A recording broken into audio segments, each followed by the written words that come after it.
ఓం మహాగణాధిపతయే నమః. ఓం గురుభ్యో నమః. ఓం శ్రీమాత్రే నమః. పరమేశ్వర స్వరూపమైనటువంటి జ్యోతిష, వాస్తు మరియు ఇతర అనేకమైనటువంటి శాస్త్రములను మనకు అందించినటువంటి మహర్షులకి నమస్కారం.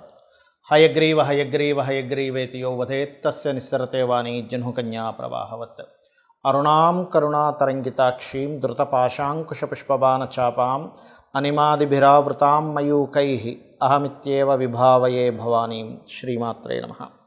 ప్రేక్షకులకి ఆ లలితాంబికా అమ్మవారి యొక్క అనుగ్రహం పరిపూర్ణంగా కలగాలని మనస్ఫూర్తిగా కోరుకుంటూ, ఈ వారం మనకి 26వ తేదీ నుంచి 1వ తేదీ వరకు ఉన్నటువంటి గ్రహస్థితి ఏ విధంగా ఉంది అని చెప్పి చూసుకున్నట్లయితే, ఈ వారం రోజులు కూడా ముఖ్యంగా చంద్రుడు ఎప్పటికప్పుడు మారిపోతుంటాడు కాబట్టి ఈ 4 రాశుల్లో సంచరిస్తుంటాడు. అంటే ధనస్సు నుంచి మీనం వరకు సంచరిస్తాడు ఈ వారం. అదేవిధంగా కుజుడు, రాహువు మీనరాశిలో ఉంటూ కుజుడు మారిపోతున్నాడు 1వ తేదీకి అలాగా. మరియు అదేవిధంగా 3 గ్రహాలు పర్టికులర్గా శుక్ర, గురు, రవి వృషభంలో ఉంటూ మనకు 1వ తేదీ ఆ ప్రాంతంలో బుధుడు కూడా మారుతున్నాడు. మేషరాశిలో ఉండేటువంటి బుధుడు. కుంభరాశిలో శని, కన్యారాశిలో కేతువు యొక్క సంచారం. ఈ యొక్క గ్రహస్థితిని అనుసరించి 12 లగ్నాల వారికి, 12 రాశుల వారికి, లగ్నం తెలిసే లగ్నం నుంచి చూసుకుని, లగ్నం తెలియనటువంటి వారు రాశి నుంచి చూసుకోవచ్చు. ఎటువంటి విషయాల పట్ల జాగ్రత్తగా ఉండాలి, ఎటువంటి పరిహార మార్గాలు చేసుకోవాలి, అదేవిధంగా ఏ రకంగా కలిసి వస్తుంది అనేటువంటి విషయాలు మనం ఇప్పుడు తెలుసుకుందాం. కర్కాటక లగ్నము, కర్కాటక రాశి. కర్కాటకం వారికి కనుక చూసుకున్నట్లయితే లాభంలో అధిక గ్రహాలు ఉన్నాయి, అన్ని రకాల లాభాలు జరుగుతాయి, అందులో ఎటువంటి సందేహం లేదు. కాకపోతే అక్కడ శుక్రుడు అస్తంగత్వ దోషంలో ఉన్నాడు. శుక్ర భగవానుడు ఎప్పుడైతే అస్తంగత్వ దోషంలో ఉన్నాడో, ఇందులో పర్టికులర్గా ఎనీథింగ్ ప్రాపర్టీ డీల్స్ విషయంలో కొన్ని ఆగుతూ ఉంటాయి పనులు, అంతకుమించి ఏం కాదు, గుర్తుపెట్టుకోండి. అలాగే ధనాధిపతి కూడా లాభంలో ఉన్నాడు, మంచిదే. ఫైనాన్స్ రావాల్సిన డబ్బులు కొంతవరకు వస్తూ ఉంటాయి. కాకపోతే ఈ వచ్చే క్రమంలో మీరు కొంచెం మధ్యవర్తిత్వాన్ని కమ్యూనికేట్ చేసేటప్పుడు కొంచెం జాగ్రత్తగా ఉండాలి. లేనట్లయితే ఏమవుతుందంటే, మధ్యవర్తులు ఎవరో ఏదో ఇంకేదో మిస్అండర్స్టాండింగ్స్ కానీ మిస్కమ్యూనికేషన్ చేసి మీ ఆలోచనల్ని డైవర్ట్ చేసే యోగం ఎక్కువగా చూపిస్తుంది. అలాగే కొంచెం సంతానం కోసం కొంత స్ట్రెస్ అనేటువంటిది చూపిస్తుంది. బట్ సంతానం కోసం ఎవరైతే ప్రయత్నం చేస్తారో 31వ తేదీ లోపల ప్రయత్నం చేయడం మంచిది. 1వ తేదీ వస్తే మళ్ళీ కుజుడు మారతాడు.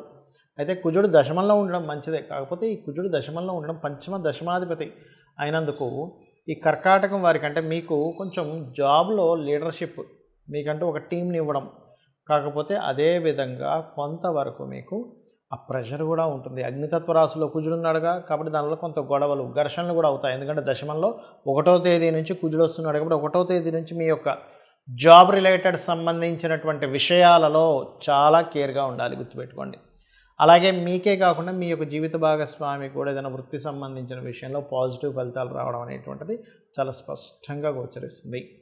అయితే ఇక్కడ హోమ్ లోన్స్ లభిస్తాయి. హోమ్ లోన్స్ కోసం ఎవరైతే ప్రయత్నం చేస్తున్నారో 100% మనకి లోన్స్ లభించే ఛాన్సెస్ ఉంది. కాకపోతే మీ ఫైల్ కదిలేటప్పుడు కొంచెం పై అధికారి దగ్గరికి వెళ్ళినప్పుడు మాత్రం అక్కడ కొంత ఆగి దాని తర్వాత రిలీజ్ అవుతుంది. అదేవిధంగా మీకు విదేశీ సంబంధాలు ఖచ్చితంగా కుదిరే ఛాన్సెస్ ఉన్నాయి. కాబట్టి 1వ తేదీ నుంచి ఎక్కువ ఛాన్స్ ఉంటుంది. 1వ తేదీ వరకు కొంచెం తర్జన భర్జన పడ్డాలు ఇట్లాంటివి ఉన్నాయి. అలాగే మరొక విషయం ఏంటంటే, ఇక్కడ గమనించుకున్నట్లయితే 9వ స్థానంలో రాహు ఉన్నందుకు కాస్త మీరు పితృదేవతలకు ఎక్కువగా చేస్తూ ఉండండి. కాస్త 1వ తేదీ తర్వాత మీకు కొంచెం హైయర్ ఎడ్యుకేషన్లోని బ్యాంకింగ్ నుంచి వచ్చే సపోర్ట్ కానీ 1వ తేదీ నుంచి దొరుకుతుంది. 1 వరకు కొంచెం తండ్రి, గురువు కొంచెం లాంగ్ జర్నీ చేయడం వల్ల కొంత స్ట్రెస్ ఇట్లాంటివి వెంటాడుతూ ఉంటాయి. బట్ అధికంగా లాభంలో అధిక గ్రహాలు ఉన్నాయి కాబట్టి ఆల్ బెనిఫిట్స్ పొందేటువంటి యోగం మాత్రం మీకు పుష్కలంగా ఉంది. So don't worry. ప్రమోషన్స్ వచ్చే ఛాన్సెస్ కూడా ఉన్నాయి కాబట్టి వర్రీ అవ్వాల్సిన అవసరం లేదు. ఇక మీరు చేయవలసినటువంటి దేవత ఆరాధన చూసుకున్నట్లయితే ఎక్కువగా మీరు గణపతిని, సుబ్రహ్మణ్యేశ్వర స్వామిని ఎక్కువగా ఆరాధించండి, అన్ని విధాలా బాగుంటుంది. చాలామందికి కొన్ని అపోహలు ఉన్నాయి. ఏమిటది అంటే, నాకు సర్పదోషం ఉంది, కాలసర్పదోషం ఉంది, ఇంకా నా జీవితం ఇంతే అనేటువంటి కొన్ని అపోహలు ఉన్నాయి. లేదా శని యొక్క మహాదశ నడుస్తుంది, లేకపోతే ఏల్నాడు శని నడుస్తుంది, అర్ధాష్టమి శని నడుస్తుంది, అష్టమ శని నడుస్తుందని, లేకపోతే నక్షత్రం బాగలేదు, మా ఇంట్లో 3కి ఒకే నక్షత్రం ఉంది, లేకపోతే 4కి ఒకే నక్షత్రం ఉందని, ఇలాంటి అపోహలన్నీ ఉన్నాయి. ఒకటే గుర్తుపెట్టుకోండి, శాస్త్రంలో ఎక్కడా కూడా మీకు కాలసర్ప దోషం ఉంటే ఇంకెందుకు పనికిరారని ఎక్కడా లేదు. చూపించండి, ఎవరైనా ఎక్కడైనా ఉంటే నాకు చూపించండి. ఎక్కడా కూడా శాస్త్రంలో అయ్యా నీకు కాలసర్ప దోషం ఉన్నందుకు నువ్వు ఎందుకు పనికిరావు, కాలసర్ప దోషం ఉన్నందుకు నీకు ఏది కలిసి రాదని ఎక్కడా లేదు, గుర్తుపెట్టుకోండి. ఎందుకు చెప్తున్నా అంటే ఈ మాట, చాలామంది తెలియక ఈ అపోహలో ఉండి ఇంకా వాళ్ళ జీవితం అయిపోయింది అనుకొని అలా అయిపోతున్నారు. కాదు. ఒకవేళ నిజంగానే మీకు కాలసర్ప దోషం ఉంటే కాలసర్ప దోషం అనేది జన్మజాతకం మీద అప్లై చేయబడదు అని శాస్త్రంలో చెప్పబడింది. కాలానికి అప్లై చేయాలంటే ఈ దేశంలో, ఈ నగరంలో, ఇక్కడ ఇలాంటివి వస్తాయి, సునామీలు వస్తాయి, ఇట్లాంటివి చెప్పబడింది. కాబట్టి దయచేసి వాటిని మైండ్లో పెట్టుకొని అనవసరంగా మీ బంగారు భవిష్యత్తును పాడు చేసుకోకండి. సింపుల్ ఒకటే, ఒకవేళ నిజంగా మీకు సర్పదోషమే ఉందనుకోండి, చక్కగా నాగప్రతిష్ఠ చేయించుకోండి. టోటల్గా దోషం పోతుంది. అది నాగప్రతిష్ఠ కనుక మీరు చేయించుకుంటే పోతుంది. లేదంటే అంత స్తోమత లేదు మాకు, ఏమీ కంగారు పడక్కర్లే, కాళహస్తి వెళ్ళిరండి. అలా కాదండి నేను కాళహస్తి కూడా వెళ్ళలేను, ఏమి టెన్షన్ పడక్కర్లేదు. రాహుకేతువుల దగ్గర దీపారాధన చేయండి. జస్ట్ దీపం వెలిగించండి. రావి చెట్టు ఉంటుంది కదా, రావి చెట్టు చుట్టూ మీరు ప్రదక్షిణం చేయండి, చాలు, క్లియర్ అయిపోతుంది. అమ్మవారిని నమ్ముకోండి. గణపతిని, దుర్గాదేవిని ఓం గణాధిపతయే నమః, ఓం దుర్గాయ నమః అనుకోండి. ఎటువంటి సర్పదోషం ఉన్నా తొలగిపోవాల్సిందే. ఇంకా ఎక్కువగా ఉందండి అనుకుంటే సర్పసూక్తం చదవండి, చాలు. ఇక ఏలినాడ్సన్ దగ్గరికి వద్దాం. చాలామందికి ఏంటంటే నాకు ఫలానా రాసి ఏలినాడ్స్ అని, అందుకే నాకు ఈ దారిద్ర్యం పట్టుకుంది, అందుకే నాకు ఏది కలిసి రావట్లేదు అనుకుంటారు. నిజమే, కొంతవరకు స్లో అవుతాయి పనులు, నేను కాదనట్లేదు. కానీ ఒకటే గుర్తుపెట్టుకోండి, ఏలినాడ్స్ అనే సమయంలో నేను ఎంతమంది ప్రెసిడెంట్లు అయ్యారు, ఎంతమంది సీఎంలు అయ్యారు, పీఎంలు అయ్యారు అని చెప్తూ వచ్చాను చాలా వీడియోల్లో. ఆయా ఏలినాడ్స్ అని నడుస్తుంది, వీళ్ళు పీఎంలు అయ్యారు, వీళ్ళు సీఎంలు అయ్యారు, అందుకే అని చెప్పా. ఎందుకు అంటే ఏలినాడ్స్ అని కానీ కాలసర్ప దోషం కానీ ఒక గొప్ప స్టేజ్కి కూడా తీసుకెళ్తుంది. ఇది గుర్తుపెట్టుకోవాలి ఇప్పుడు కూడా మనం. సరే, మీకు ఒకవేళ ఏలినాడ్స్ అని నడుస్తుంది అనుకోండి, మీరు ఏం చేయాలంటే ఒకటే గుర్తుపెట్టుకోండి.